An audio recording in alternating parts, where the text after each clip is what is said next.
Okay, so let's do a full walk around on the 6240 econoline that has been the background of my videos for like 2.5 years now. And talk about the things that are done, talk about the things we still have to do, talk about why it's taken me so long, and where you can get some of these parts if you are looking to restore your 61 through 6740 econoline. So this is a customer's 1962 40 econoline pickup. Some of you have probably seen these before, and some of you probably seen the van version of these before. This body style ran from 1961, I think, all the way to 1967. And I posted about this quite a few times, but for those of you who don't know, this is what we have done to this truck. So when the customer brought it to us, he was a little bit unfamiliar with the truck himself. He hadn't crawled around it a whole lot. And he thought that there was a area under the driver's side seat frame rail that was rusted, about a foot, he had thought. Upon further investigation, we got the truck in here, we got it up on the lift, and we realized that under the carpet, there were no floor pans.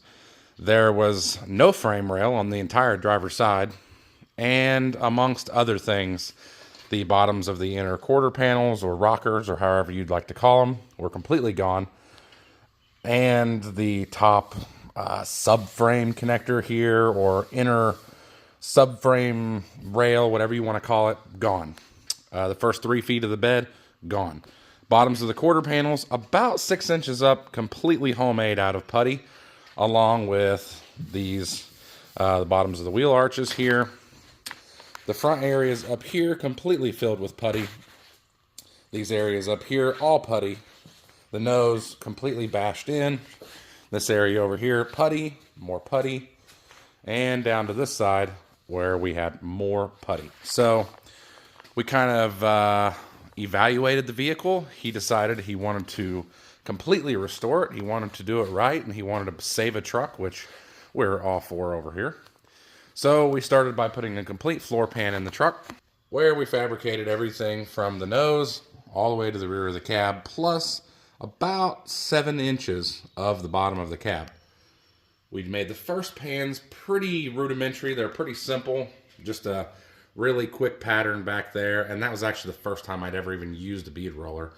And then the front pans were just extremely simple as well. So got all that in, got it all seam sealed up. Then the truck kind of sat around for a while and went back to his house, and we got it back. And we decided, okay, we need to dig into everything else.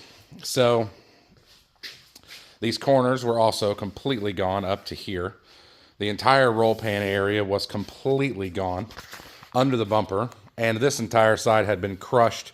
And after it was crushed, you were able to tell that it was completely formed out of filler and putty. So we got the truck up in the air, got the entire roll pan all put back together, got all these rear corners all put back together. That way there was some structure in the rear of the truck, along with the backing plate that holds the frame rails together. We replaced it as well. And then we decided we were going to do something different. And this is a unibody truck. It relies on all of the sheet metal in the truck for structure. It has no frame. It has a unibody frame. And as you can see, we replaced that frame rail all the way to the front, minus a little section right here in the middle that we ended up leaving. But we did replace it all the way to the nose, except for this one little area. And honestly, we probably should have just done the one thing, but there was a period where we weren't sure we were going to go in complete depth with this truck. So that is kind of why it took a little while to get our feet going, kind of get grounded, decide, okay, this is going to be a full build. Well, then we decided we wanted to put a wooden bed in it, which would be a little bit different because these trucks did not come with wooden beds. So we laid down an 18 gauge sheet, got it all spot welded to the frame, all the cross members, all of that stuff. And then we refilled in these side panels and stuff like that. And then we laid these strips across that the wooden bed floor is going to set on and mount to. But by doing that, our side panels would have then been lower. So fabbed up these inner panels to fit inside the bed and smoothing them all out. Got one up there as well. Goes up and meets the cab up there pretty nicely. And same thing back here. And when we're finished with this quarter panel or rocker panel, whatever you'd like to call it, it'll be the same thing up there. That's going to bring the wooden floor and the bed sides all up even with each other, and we've left a little bit of an air gap so the wood does not rot the floor and it has a little bit of room to breathe. There's going to be probably a few weep holes throughout this, but I don't want to go crazy with that. This will all get painted in like a Pour 15, just something good and sturdy that's going to allow water to kind of, if, you know, moisture does so happen to get in it. He does intend on keeping this truck very nice, keeping it as a show truck. I mean, the amount of hours that are put in the metal work in this thing is ridiculous, and I'm very much ready to see it all one color. All of the inner panels, like I was saying, had to be replaced on both sides, so the truck pretty much was cut entirely in half. Right now we're working on trying to get this quarter panel fitted back in, and this piece up here was a little bit hard to find, and honestly, the time it took to try and make it versus the money that was being paid to do this part of this truck, it just made more sense to wait and try to find one. This area back here, we weren't so lucky about finding one, so we are going to have to try and make that. But we're going to see how it goes. Also remade all these little pieces in here. These were not there from the factory. I made these to keep moisture out of both ends. That way no water or dirt or anything will make its way into this center section. It'll all be welded up and seam sealed from the bottom. After all of that was done, waiting on sheet metal for this, trying to find this area here, we went ahead and jumped and we put an entire roof on this thing from this seam up. And miraculously, the roof that we found actually was off of the exact same color truck. That was pretty crazy. But we're able to just scab it right on. We had to do a few repairs up in the top corner up there. I'm trying to think, here and right there. And we had to do a small gutter repair right there. But other than that, it went in nice. Made some nice little pieces, just kind of make it look a little bit factory. And then we'll go back through and we'll seal this up like it was originally with just a seam sealer. So the dog legs also had to be replaced on the front from here up to, I think, about there. And then the entire front corner had to be made along with this area. Originally, this body line came all the way around and matched, but I was having a little bit of difficulties rolling the bead into this corner, and it doesn't look like it, but it is actually kind of a complex shape.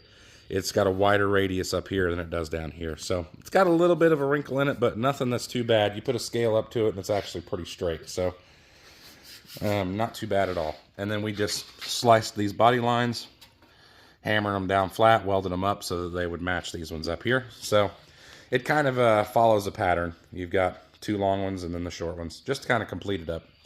Pulled all the dents out of the valance, and then had to do the same repairs to the other side, and we decided to make the same modifications over here. A little bit more of this dog leg had to be replaced. We come in up here, on all the way down, I think about right there. So a little bit more work there. I think that is it so far. That's a lot, but I think that's it so far. Let me think here if there's anything else I wanted to show you. This one is replaced. I actually can't remember where the seam is on this one, but I think I had to come up this high. No, I think I come in right below this, and then it comes up at an angle. So we replaced all that, came in here, and everything from, I think, right there down. So all this stuff had to be made, all of this stuff had to be made on the inside, and all the way back into here all had to be made, along with these panels and stuff I've shown you already. The roll pan I made just on the English wheel. Got a little burn through spot right there because while the bed floor was out, I actually went through and added a little bit of weld on the inside to try and help put a little bit of rigidity back into it, because this is the only panel that I had to make out of 20 gauge because I was using just the small English wheel that we have over there. I'm not sure you can even see it.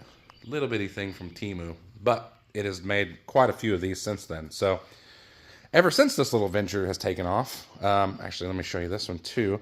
It is welded in right there, and then it comes up and comes into here. So everything from there, nope, that's original, right there. There, down, over, and down again. Everything from there down into the bottom. So ever since that little venture, though, I have actually sold I think over 60 individual customers. I sold some to Finland, Norway, England, and I'm trying to think where else. But either way, sold a bunch of these quarter panels, a bunch of these roll pans, several full sets of floors, the inner panels. I sell a partial corner, which is it just comes out to here and down. And it also kind of completes this look, because originally this pan would have come over and overlapped. This would have had a stamped recession in it right here, and the pan came over, and then the tailgate bolts went through that. But we're going to do something a little bit different with the tailgate, so we don't really need any of that original stuff there. So I just wanted it to have a factory looking seam on both sides. So everything's getting kind of dirty. It's been sitting around for a little while, and we've been on it pretty hardcore the last month or two, trying to get it all buttoned up. But me being the only guy, I guess, right now that makes reproduction panels for these particular trucks, and I'll put a picture in the end of the video of the complete kit that I do offer for these trucks. It's a little hard to find parts online, because I get on Facebook, and I get on like Facebook and stuff, and I'm asking for help, like, hey guys, I need to find this panel, or can someone else source this out or whatever, and they'll tag me in it, not reading into it and not knowing that I'm the guy that's asking for that stuff. So that's very humbling. I very much appreciate that, but they don't ever realize that I'm the guy that's actually looking for the metal sometimes. And so I've kind of I got to a point where it was like, well, I can't really ask, because they kind of assume, well, if I can't make it, then, kind of thing. But believe me, I'm not that good at it. I just, it's humbling. People tag me in my own post and say, hey, maybe this guy can make it. And I'm like, no, I can't. That's why I'm asking for this. But yeah, I'll put a little picture in the end of this video and show you the parts that we do make. And thanks for watching.